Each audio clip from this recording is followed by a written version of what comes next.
Beyond Compare Wrestling presents BCW Random Draw.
Thank you for joining us here tonight for Night 2 of Random Draw 2.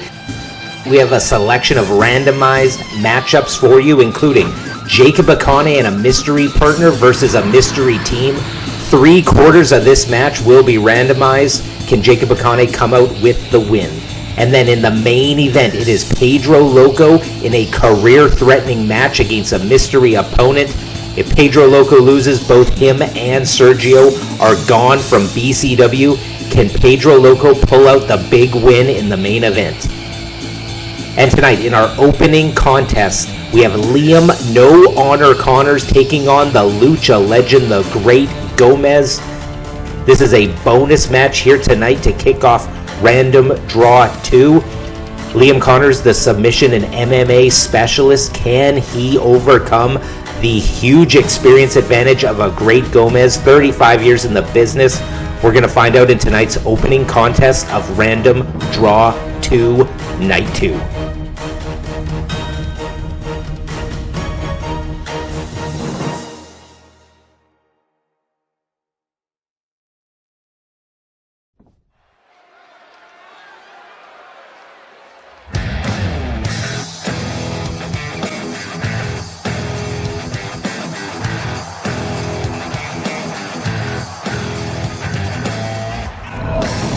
Ladies and gentlemen, this is Liam No Honor Connors. And Liam Connors making his way to the ring here. He is that MMA submission and striking specialist. He's coming into this match with a huge disadvantage in terms of the experience edge. He has a few years of experience. He's new, he's a rookie, and he's going up against the Lucha legend. Can Liam Connors pull out the big win in our opener here tonight?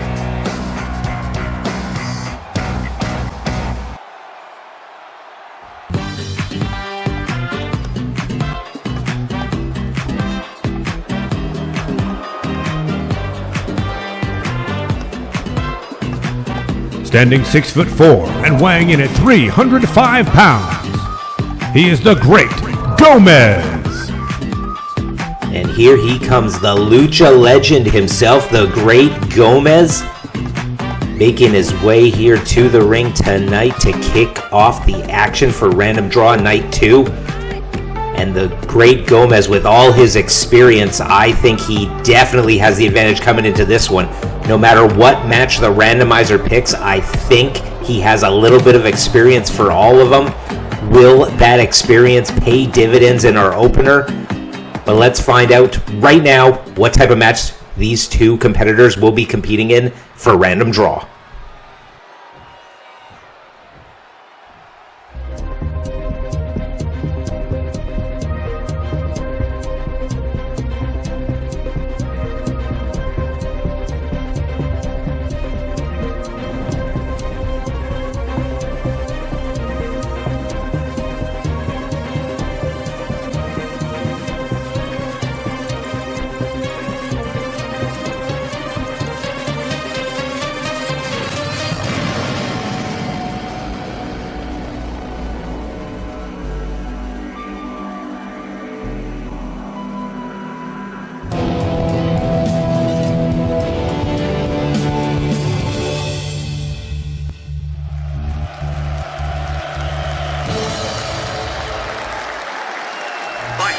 And here we go. The bell is rung. The MMA rules match is underway. And the Great Gomez coming out fast with that vertebraker. But I think in terms of just the styles here, this MMA rules match definitely favors a Liam Connors. He's been training in MMA. He has that striking and that submission background. I think the MMA stipulation of the 3 5-minute rounds is going to pay dividends for a Liam Connors. But when it comes to the judges' scoring cards, I think the Great Gomez, if he can just stick to his normal game plan, forget about the MMA rules part of this match, just control. As long as you don't lose, you can get to those judges, and he's coming out strong and fast. So Liam Connors with the definite advantage going into this one, but the Great Gomez, he has seen it all, he has done it all, and Liam Connors with a beautiful spinning back kick, trying to go for that knockout. And that is the one area where I think Liam Connors definitely has the advantage, is the knockout ability. Every wrestler, including the Great Gomez, has the submissions, just like Liam Connors. Lock it in here. You can wear down your opponent. You can really earn those control points. But when it comes to the knockout ability that doesn't typically factor into a normal wrestling match, Liam Connors with his kicks and his strikes. And speaking of strikes right here, Great Gomez just raining down those rights. So even though I don't think the Great Gomez has ever competed in an MMA rules match, with all his experience, I think he's going to go for the control in this one and just mounting and just hitting those right hands again on Liam Connors. I think the strategy here for the Great Gomez is try not to go too high risk with his lucha style. Try to keep him grounded. Try to keep Liam Connors down. Just go for the control points. In MMA and in wrestling, a win is a win is a win. And if the Great Gomez can just have the control for the 3 5-minute rounds, I think he will pull out the win. And also, the Great Gomez, he does not have the cardio that a Liam Connors has. So I think those breaks in between the rounds will also pay dividends for the Great Gomez. You don't have to go full bore. You get those breaks after every 5 minutes. And I think that is really going to help the Great Gomez. Being almost 60 years old, he does not have the cardio of a young 20-something like a Liam Connors. But you'd never know it from that drop kick right to the face. Great Gomez just coming out strong and fast. I think Liam Connors may have thought the Great Gomez might have been a little bit more timid, a little more reserved in this one to kick it off. But the Great Gomez, you would not know that he's never competed in an MMA rules match. He is coming out here hard and fast, earning a lot of points. We are 3 minutes in. We have about 2 minutes left, and it has been virtually all Great Gomez. And when it comes to Liam Connors and the Gomez family, Liam Connors has lost to Sergio before. And if Liam loses again here tonight to the Great Gomez in a match that is his, by all intents and purposes, Liam's specialty, the MMA rules match, that is going to be a huge embarrassment for Liam Connors. And just the Great Gomez just really going after that control, like I was mentioning. If you can just keep your opponent grounded and just stomp him out, raining down those right hands multiple times, really scoring some points, getting that control. And a big drop kick to the face right off the top rope. Could this be it? Oh, I thought he might have been going for a leg submission, but just choosing to rake the back, dig those fingernails in. Springs off the second rope and goes for that clothesline. And we are down to a minute left. 1 minute left in this first round of this potential 3-round MMA rules match. Great Gomez with a big left, mixing it up there. Throws him in the rope, ricochets back. Malfunction at the junction right in the middle. Follows it up with a big belly to belly. And the Great Gomez is saying this is over. I think he's really put it in the head that he has got the number of Liam Connors in any kind of match, MMA rules or otherwise. And we have less than 30 seconds left in this first round. Based on my unofficial scorecard, you got to give it to the Great Gomez in this one. Definitely a 10-9 unless Liam, he can get the submission here, just wrenching on that elbow. Closing out the round strong. Really wrenching on it there. Just kicks him right in the back. That is round one, but Liam with the shot after the bell. Liam Connors with a shot after the end of the round. And looking at this round one unofficial scorecard, there were no pin attempts. Liam had 2 submissions to the Great Gomez's 1 submission attempt. They both tried 1 finisher. And as I was saying, I think it is the Great Gomez. 10 points for aggression, 10 for control. And I think Liam is going to get a point deduction after that shot after the bell. So it could be a 10-8 round. So going into round 2, Liam Connors is at a huge deficit if the judges do decide to deduct that point. But we are now in the second round after the 30-second break, and Liam coming out strong now. Hitting him with just the big rights. Liam knows he is behind on the scorecard. At best, it was a 10-9 for the Great Gomez. At the worst, it was a 10-8. And really just rocking him with all these strikes and Kawada kicks now. Shot to the face. And that might have been part of Liam's strategy. Just let the Great Gomez burn himself out in round 1. As I mentioned, the Great Gomez does not have the cardio of a Liam Connors. And anytime you are in a mask, that is going to hinder your breathing as well. Liam does not go to the top rope often, but he missed there, and that is exactly why he does not go to the top rope often. Liam Connors making up the deficit at the beginning minute of this round, but the Great Gomez using that power, knowing that Liam's striking is far superior to his own. But if you can grab your opponent, if you can close the distance, if you can keep him grounded by wrenching on the knee and the ankle like he's doing right here, that is the best strategy. So technically sound, so sound when it comes to strategies and formulating game plans is the Great Gomez. That is what 35 years of experience will get you. Nothing you throw at the Great Gomez is going to surprise him. It's not going to shake him. He might have to adapt. Oh, right there. Great Gomez was going for the ropes, I think, to spring off. Liam cut him off. The Great Gomez is definitely slowing down as we are approaching the halfway point of this MMA rules fight. And Liam going to the top rope again. Oh, and just goes for the dive and misses. Oh, and a big, huge drive-by kick there. Oh, and he's picking him up. Going for the patented vertebreaker. It is a signature maneuver of the Great Gomez. Could this be it? Oh, and he opts not to go for the pin. Opts to go for the submission, just wrenching. Really getting that gable grip under the chin, digging that knee into the back. Oh, and Liam with a big knockout shot.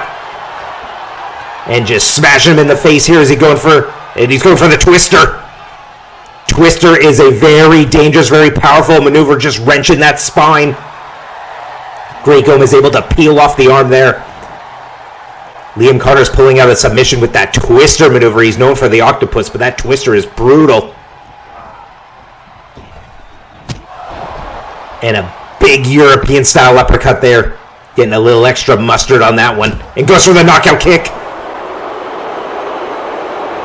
And just posing it up right there. I don't think that's a smart maneuver. You got to go for the pin or submission or the knockout. Liam really gaining some ground, especially with these big, huge, powerful shots that could easily cause a flash knockout. And I mentioned with the mask of a Great Gomez, that's going to affect your breathing, but it's also going to affect your vision and your periphery. So I think these strikes are landing where they might not normally land for another competitor who is non-masked. Liam going to the top rope again. He missed the first time. Can he make up the difference this time? And he comes up short again. We are past the halfway point. We are coming up to 1 minute left in this match. Liam going over to the ropes, trying to create some distance, trying to create some separation to get the cobwebs back. Oh!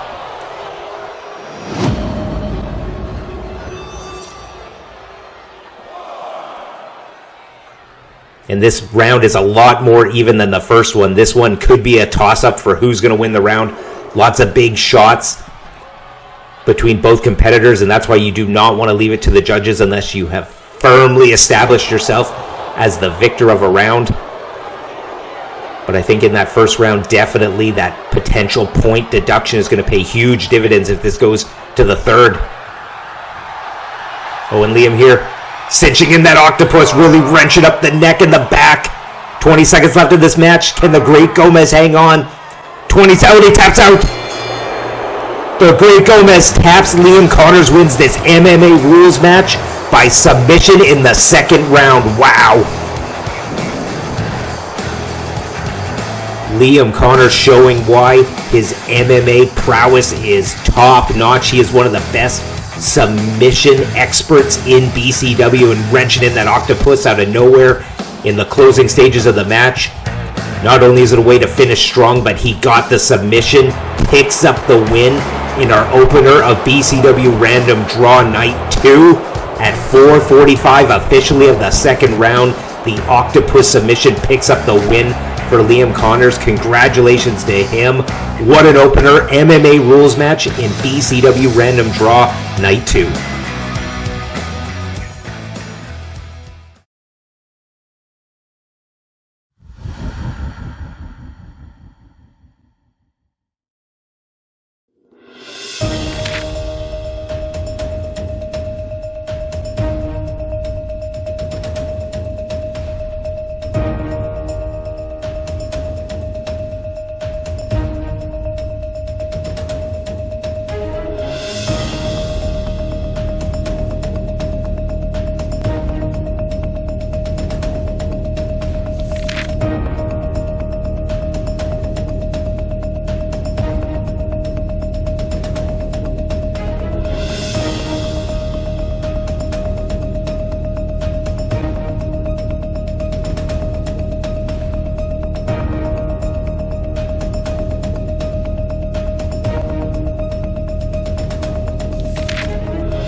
All right, and we have our second matchup of the night. It is Jacob Akane and a mystery partner taking on a mystery team. As I mentioned before, 3/4 of this match will be randomized. Who will Jacob Akane's partner be? Will they have tag team synergy? And the key factor on this one is who will the opponents be? Lots of variables in this match, and that is why they call it random draw. Who's going to be the mystery partner? Who's going to be the mystery team? Let's find out right now.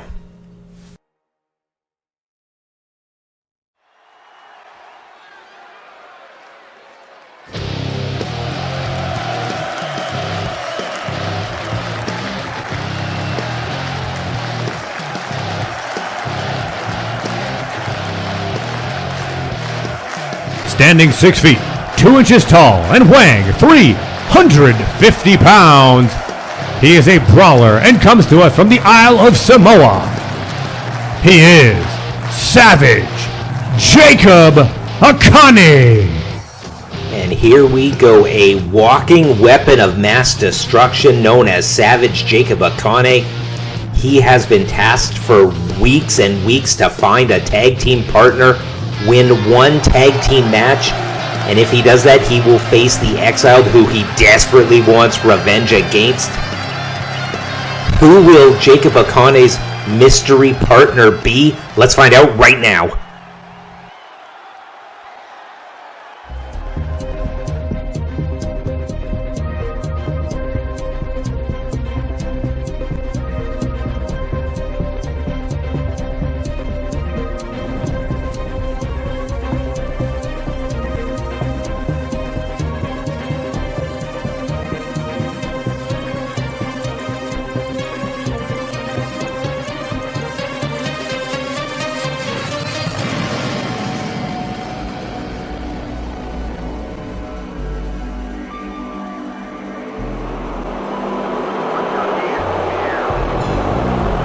Making his way to the ring, standing 5 feet 11 inches tall, and weighing in at 210 pounds, Travis Watts. And here we go, the mystery partner for Jacob Akane here tonight is Travis Watts, one half of NSFW. And in terms of the potential partner options that the randomizer selected, I think Travis Watts might be the best and most compatible match for Jacob Akane, because Jacob Akane, he wants the Exiled, and I think Travis Watts, he equally wants the Exiled just as much, because it was a few months ago at the Beyond Rules event when it was NSFW taking on the Exiled. They absolutely destroyed the partner of Travis Watts, Jordan Jones. Jordan Jones is still on the shelf recovering from injuries. So both Travis Watts and Jacob Akane, they got a beef to settle with the Exiled. So can they work as a unit here tonight, pick up the win, and achieve their common goal of facing the Exiled? Who are their opponents going to be? That is the biggest X factor in this match. Let's find out right now.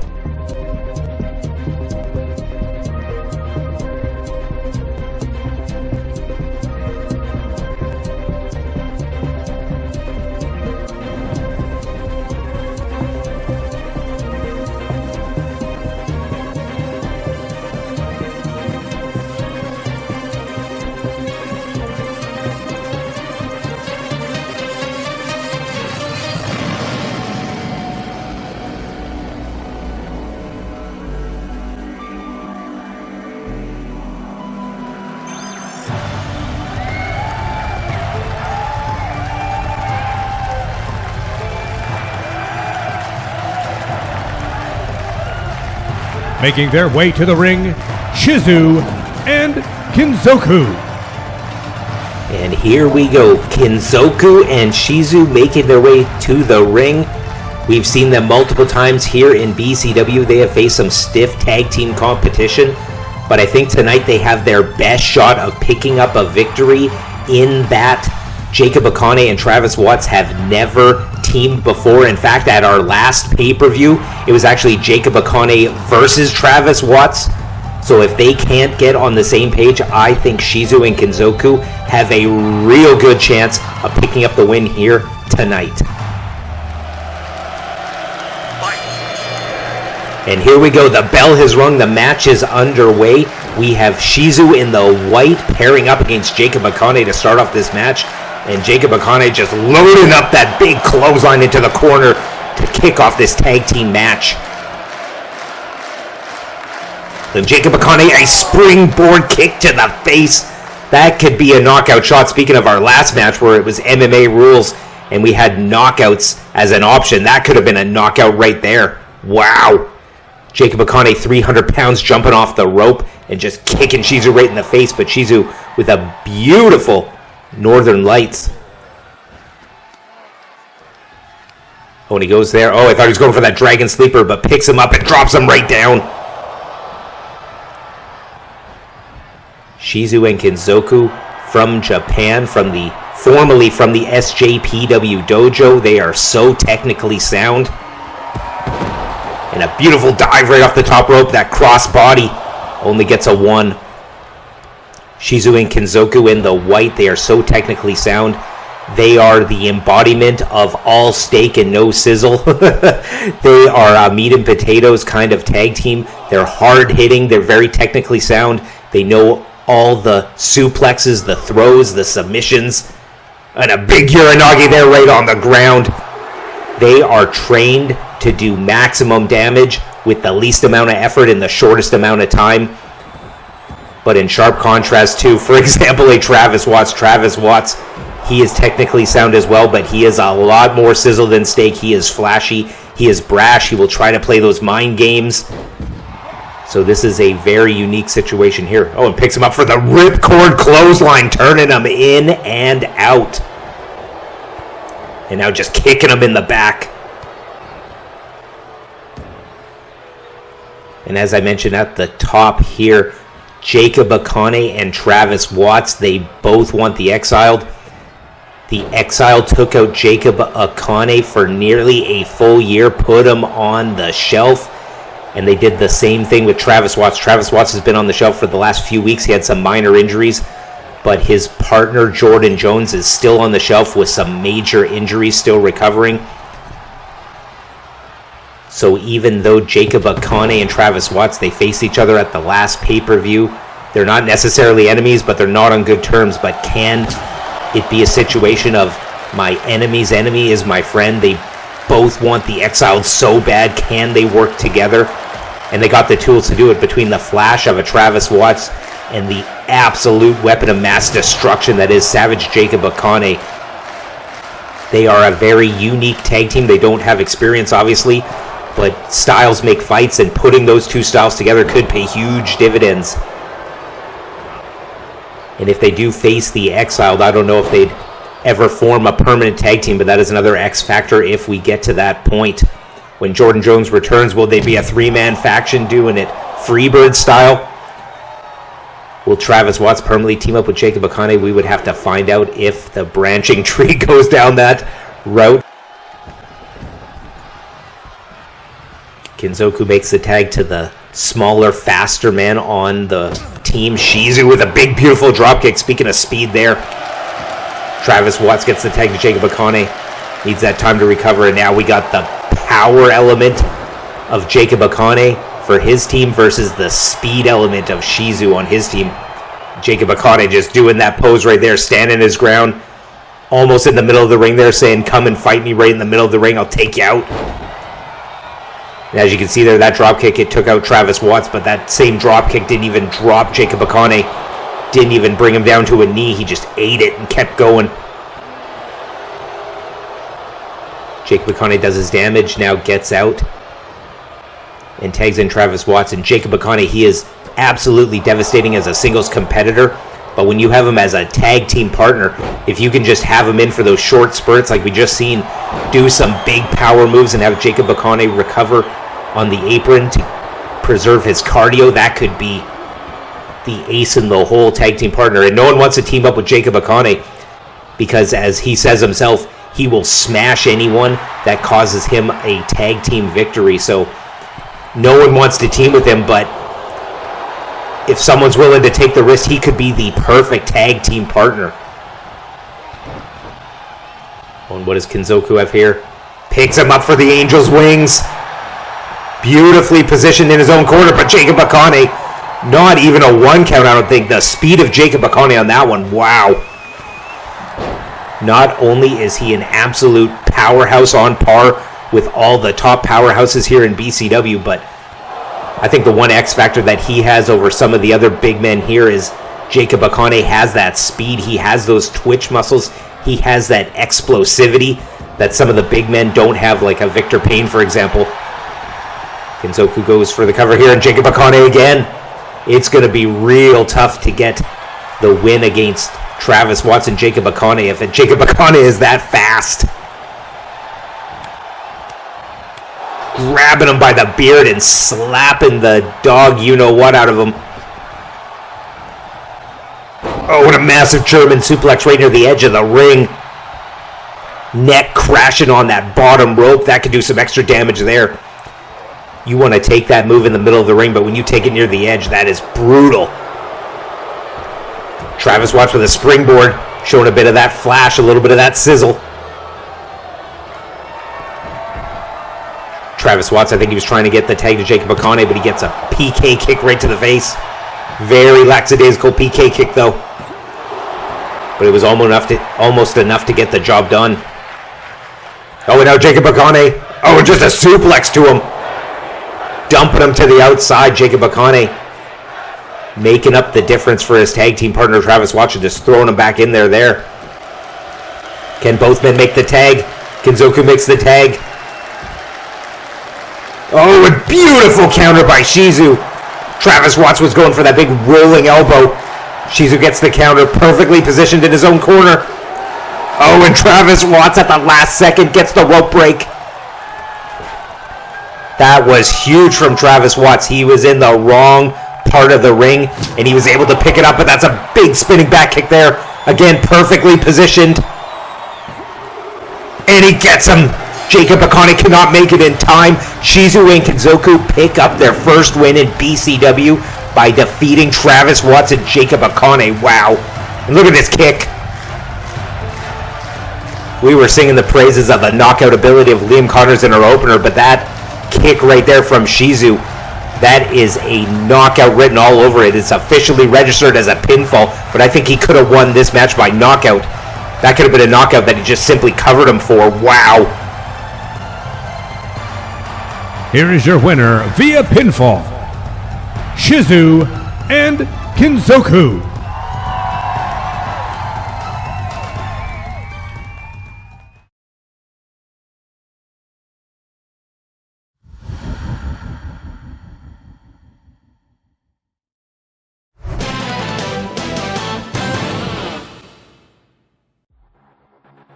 I want one-on-one competition.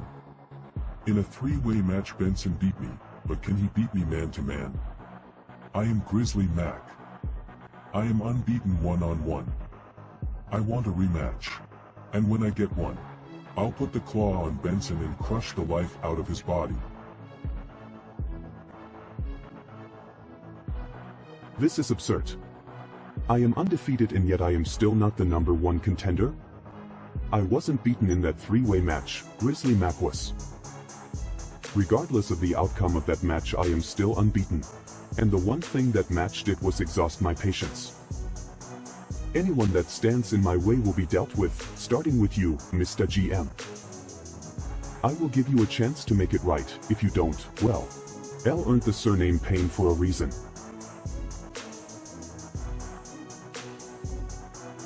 Damn, it feels good to be the #1 contender.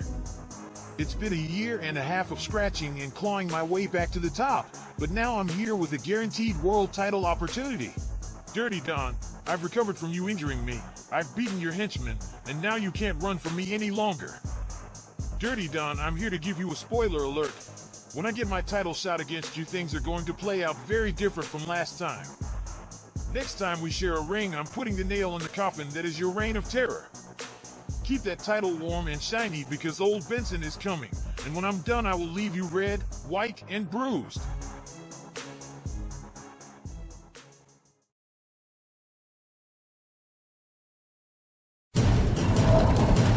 The following contest is your main event of the evening and will be a singles match.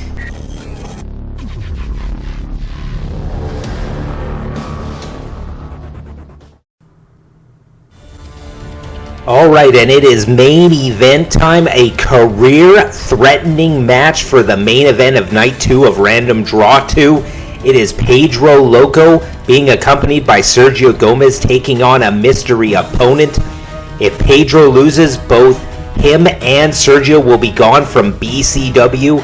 The stakes do not get higher when you have your career on the line, unless you have two careers on the line. Let's find out right now.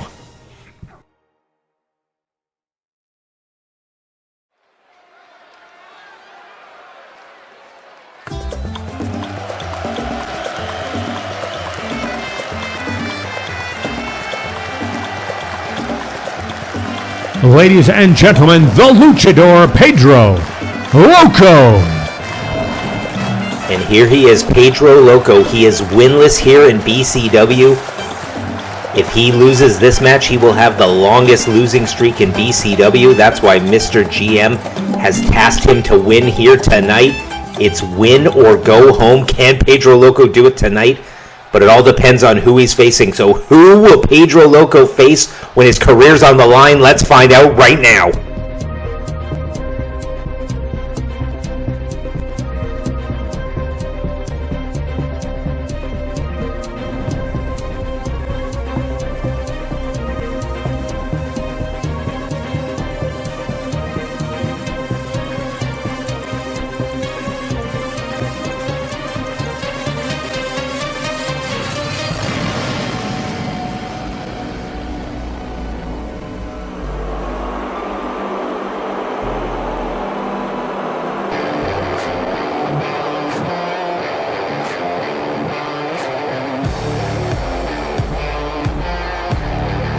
Introducing the man known as Slug. And tonight, Pedro Loco will be facing Slug with his career on the line. And in terms of just physical matchups, this is one of the worst that Pedro Loco could have had chosen for him by the randomizer. Slug is over 300 pounds, over 6 feet tall, has over a 100-pound weight advantage over Pedro Loco. Physically, this is not looking good for Pedro Loco, but can this be a David and Goliath situation? We're going to find out in the main event.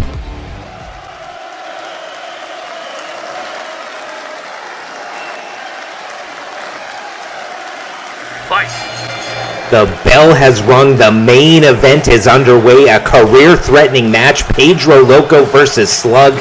And as I mentioned, Slug over 300 pounds. Pedro Loco is 165. Huge weight disadvantage. This is a true David and Goliath story. And Pedro Loco is coming out and doing everything he needs to do. He needs to come out fast, be elusive and abusive. He's got to use the ring, the ropes, gravity. He's got to use everything to his advantage. He cannot let Slug get ahead on the damage portion of this match. And he's going right here with a beautiful top rope maneuver. Pedro Loco coming out with a picture-perfect start to this main event match. His career is on the line. He's got everything to lose. There does not get any higher stakes when you have your career on the line.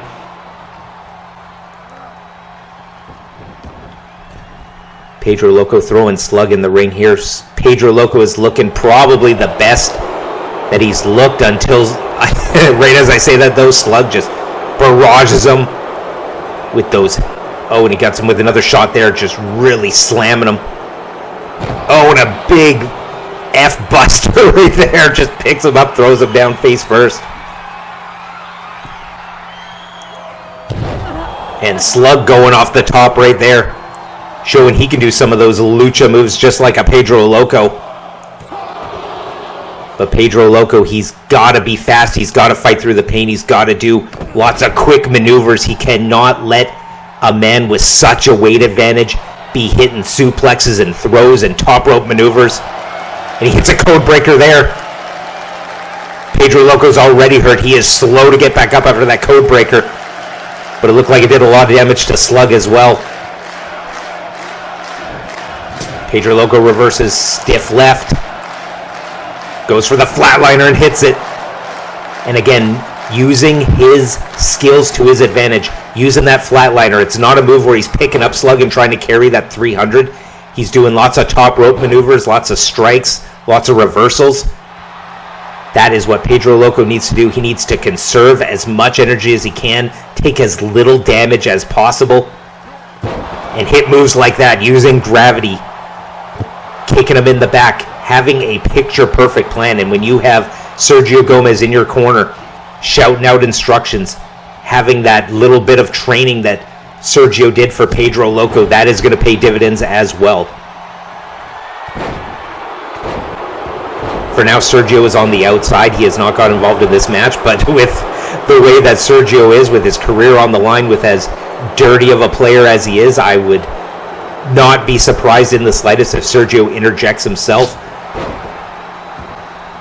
We're going to see if that transpires here, and Slug is looking really good, really slamming the knee there. That is a smart maneuver from Slug, taking out the legs, taking out the wheels of a Lucha Libre competitor. And this is what gets Slug in trouble. He plays up to the crowd, and that is where most of Slug's losses have come from, is playing it up to the crowd. Oh, and a big knee there. That could have been a knockout shot.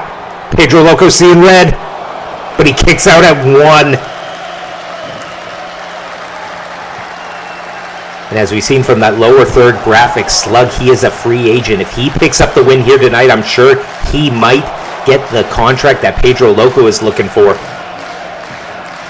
Pedro Loco, you can only have so many losses before management cuts you loose, and that is at the point where he is at now.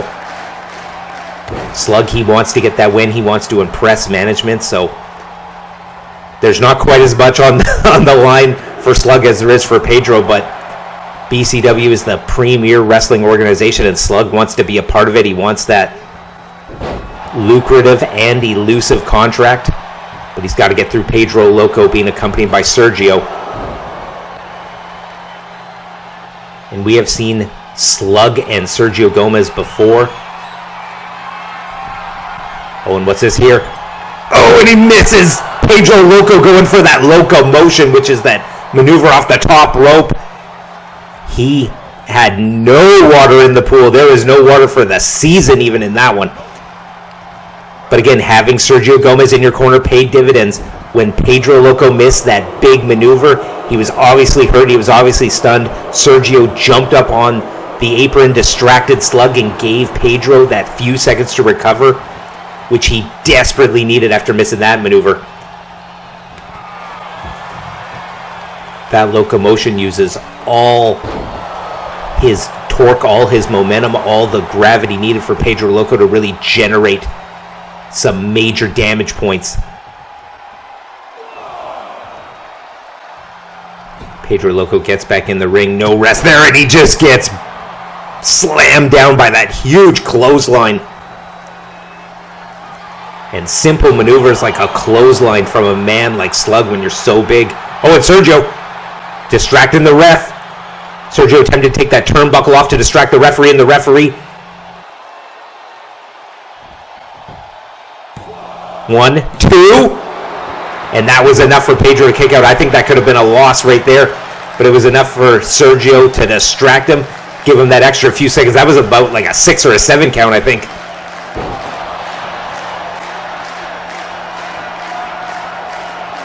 What Slug got here? Is he going? Oh, looked like he was going for his finisher there.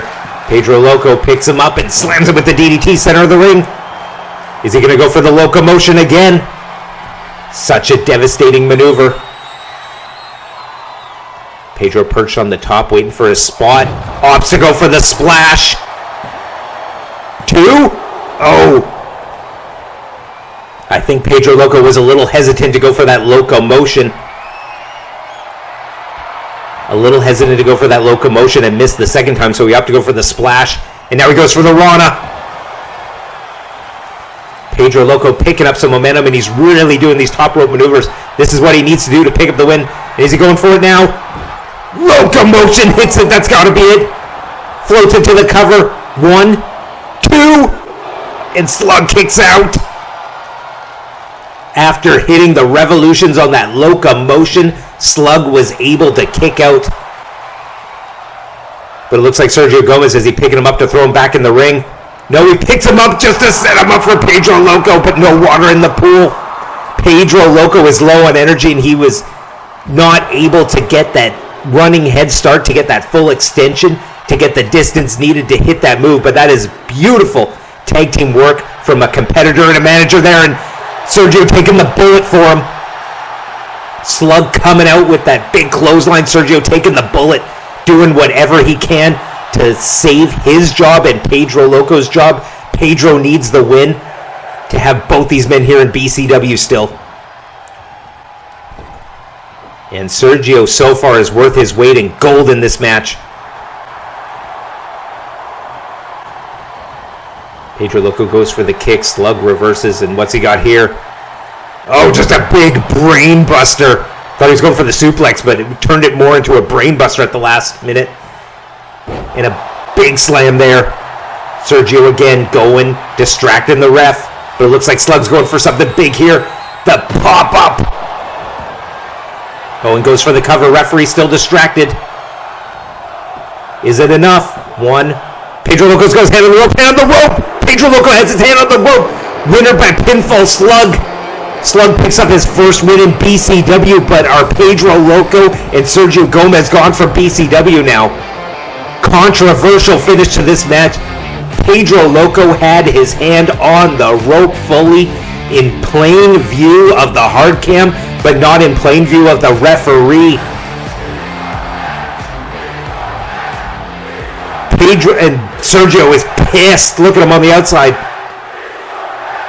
Pedro Loco, a controversial. Oh, and here comes Mr. GM. Mr. GM making his way to the ring. Is he coming out here to fire Sergio and Pedro Loco? We are going to have to take a quick break, but we're going to find out what the conclusion of this match is. What is Mr. GM's decision considering the controversial nature of the end of this match? We're going to find out in just a moment.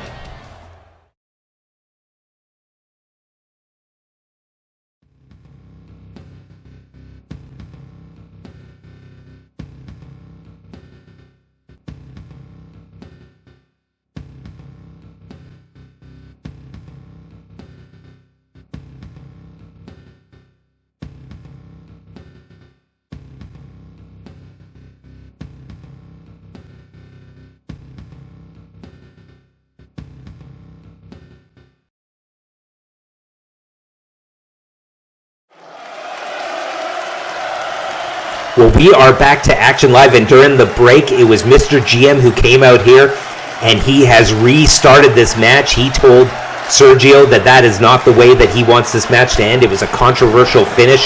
Hand on the rope, Sergio made his case. Mr. GM obliged and said he's got one more shot to win this one. So this match has been restarted. And it is Slug here with just picking up Pedro and just slamming him down with the same maneuver. Can he win it the same way? 1, 2, nowhere near the ropes. And this time Pedro Loco kicks out. And Slug is furious. That is how he essentially won this match the first time before it got restarted. And now he's on the top rope, and this could be brutal. Pedro Loco scurries out of the way. And in terms of both Sergio and Pedro, they are on borrowed time. They are on thin ice. They are on their last chance. Mr. GM, I know he's not a fan of Sergio Gomez, and he could have easily let that decision stand, but it was controversial. I think Mr. GM knew that. I think he knew that Sergio would go to the board of directors and complain and say that it was not fair and just. And look at this maneuver there. Big coast to coast from Pedro Loco, really picking up the speed in this one too, and he kicks out. So Mr. GM has restarted this match. It is still a one-on-one match between Pedro Loco and Slug. And even though Pedro Loco is taking a lot of punishment, a person like Pedro Loco probably has the best gas tank in BCW. So in terms of the cardio, I got to give this one to Pedro. But in terms of just the size and power and the amount of damage that Pedro Loco is taking, just like that there from a big right hand.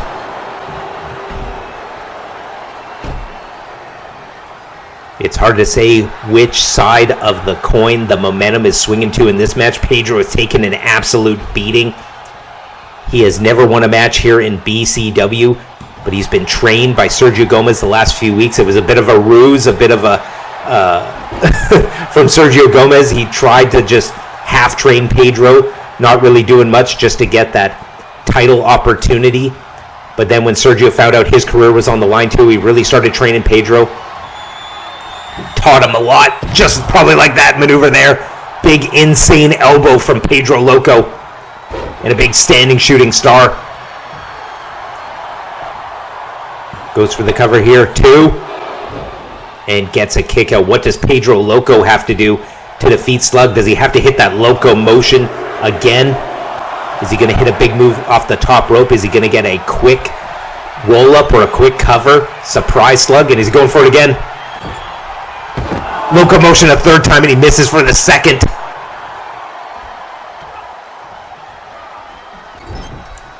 And now Slug is really picking up some momentum. Is he going for that big cannonball, perhaps? And he is! 300 pounds getting crushed into that bottom rope.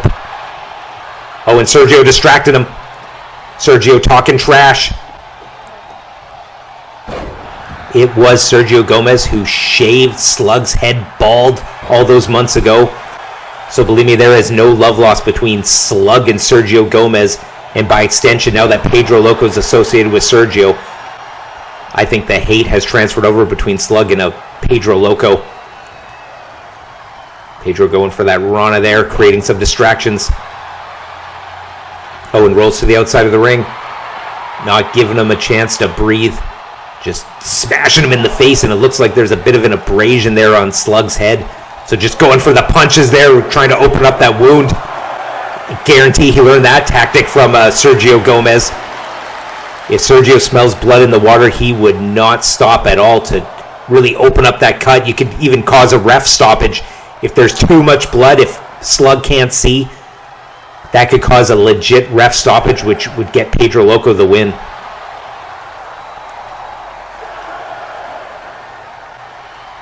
These two fighting on the outside, trying to get back in the ring. The count's getting higher and higher. Oh, and Pedro Loco, he just throws Slug as far away from the ring as he can. Pedro Loco getting back to the ring. The count's getting higher and higher. I don't think Slug's going to be able to make it. Is Pedro Loco going to win by count out? And Pedro Loco does. He wins by count out. A win is a win is a win, and a count out victory is as good as a pinfall or submission. Pedro Loco, not the most dominant fashion, but he manages to pick up the win here tonight with the count out victory. Congratulations to Pedro Loco and Sergio Gomez. Oh, here we go. We have Mr. GM coming out again. Is he going to restart this match for the second time? Or is he going to award Sergio and Pedro their contracts? Is he going to let them keep their jobs? Let's find out after this commercial break.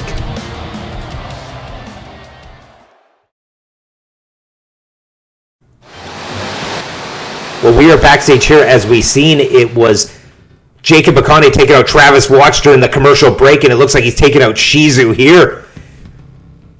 Jacob Akane says he's always smashing people's faces in.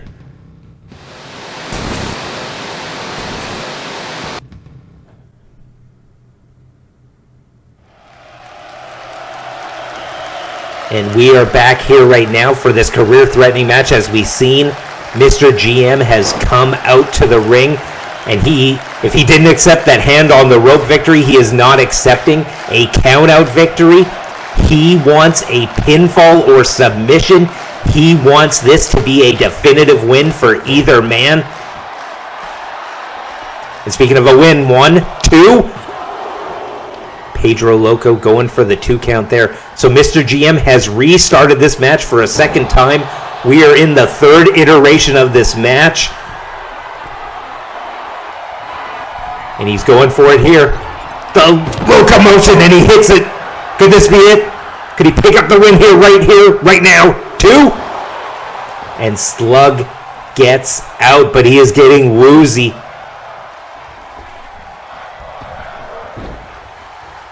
But both these men are getting tired. Even Pedro Loco's getting tired. He can barely even do the drop kicks needed in this match. And a big back elbow there. So this match has been restarted for a second time. Mr. GM wants a definitive win out of one of these men. He wants a pinfall or submission. He does not want a pinfall with your arm on the rope. He doesn't want a count out win. He wants one of these men to earn it. And I gotta respect a decision like that. You want a winner, especially when it's at a pay-per-view, especially when it's the main event of a pay-per-view, especially when you have not 1 but 2 careers on the line. You want it to be definitive, and he's going there for the splash. Going for that Gomez splash. And Slug kicks out.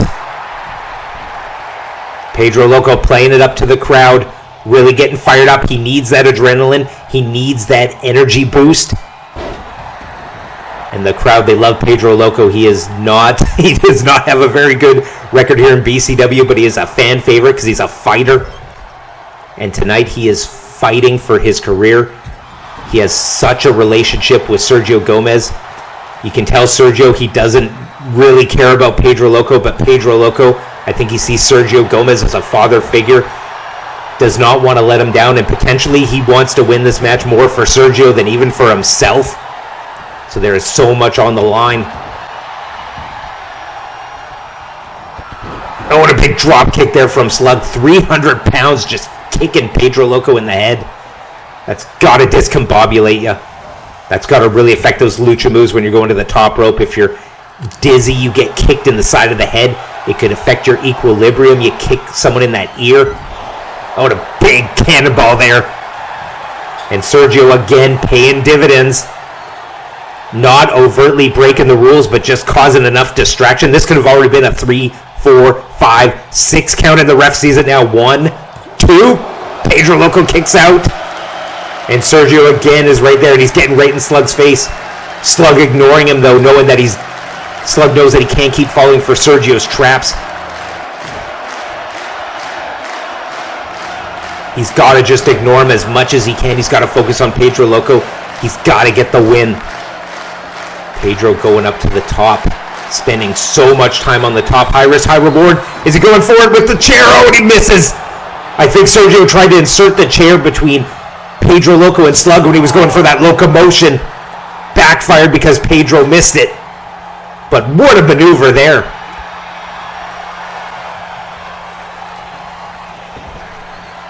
Wow, and for not knowing who your opponent is, Sergio Gomez has a beautiful game plan. Just keep interrupting. Keep giving that advice to a Pedro Loco. Let him know where Slug's weaknesses are. Formulating and updating the game plan on the fly. And Sergio, he has over 30 years of experience. He is probably one of the best people you can have in your corner when you are fighting for your life. So much knowledge, so much expert lucha libre background that can really help a Pedro Loco as a young rookie luchador. And Sergio Gomez, he has faced Slug before, so he knows how to beat him.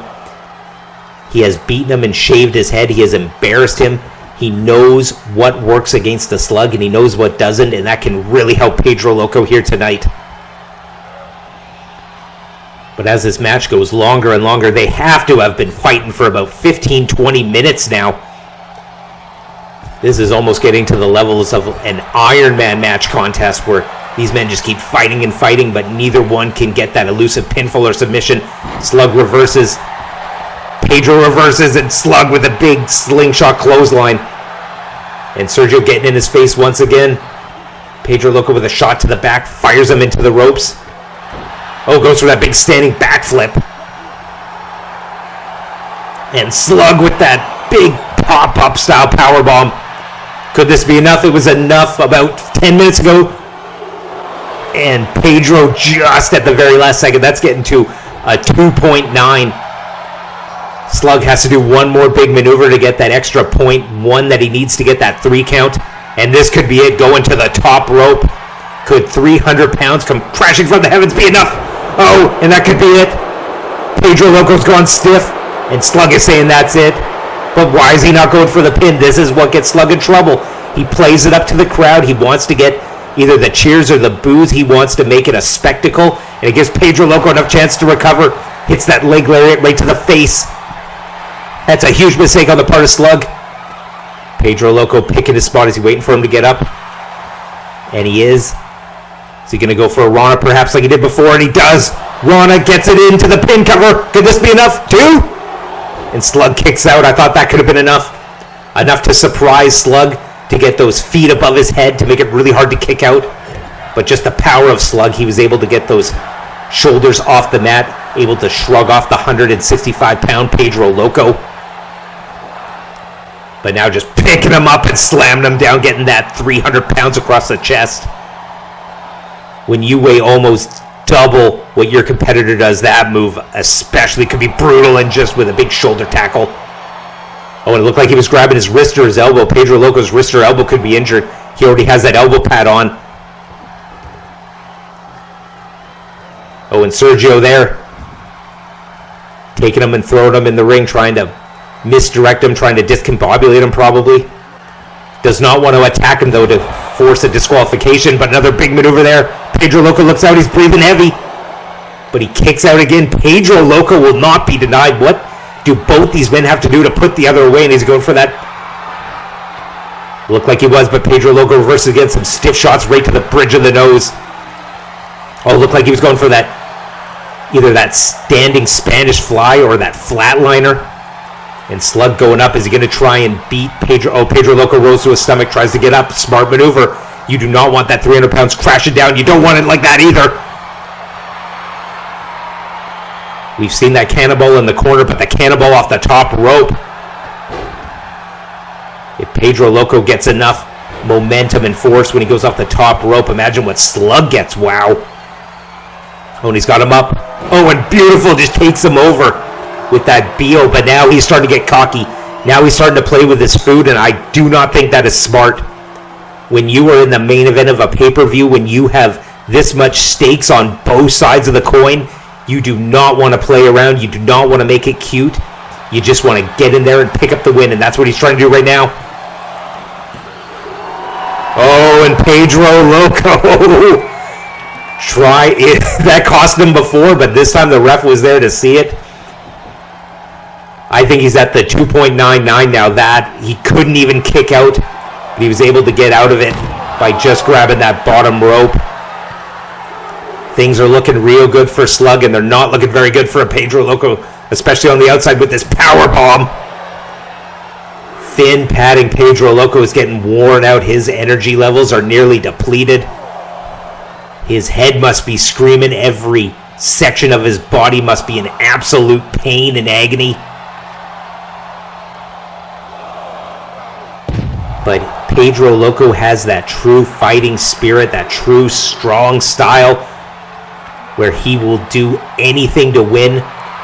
His mind is perhaps more strong than his body, where he will just keep going. He will not give up. He will do whatever it takes to win so he can keep his job, so he can potentially earn the respect of a Sergio Gomez. Codebreaker there, very, very sloppy. And very slow to get up, but Slug looks to be out. But a countout did not work the last time. And I don't think it'll work this time, but if in terms of just dealing damage, getting that big DDT on the outside, that's going to pay dividends. And now we got Pedro and Sergio on the outside. And even if Pedro Loco can just conserve a bit of energy, we had Sergio Gomez picking up Slug on the outside, and if that can just conserve a little bit of Pedro's energy, not having to pick up a 300-pounder, that's what it's all about. But at some point, they got to get back in the ring. Pinfall or submission is what's needed for this one. And Pedro Loco starting to get fired up.